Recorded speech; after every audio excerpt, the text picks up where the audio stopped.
efendim, tabibim, cananım. Kalleş yarına doz demem haşa, olacak muhannet meydan görmemiş tabibim.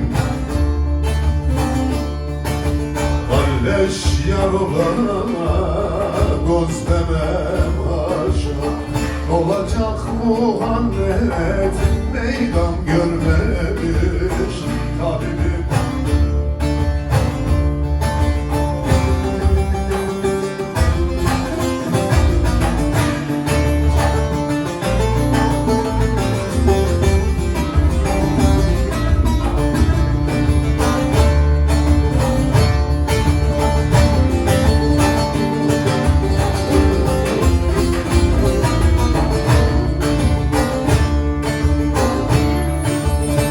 Ben bir yar isterim deruni dilden, sarfede varını geldikçe elden efendim, tabibim, cananım. Beni sezreyleyen abdan elden, her yüze gülen yar olmuş olmamış tabibim. Beni sezreyleyen abdan elden, her yüze gülen yar olmuş olmamış tabibim.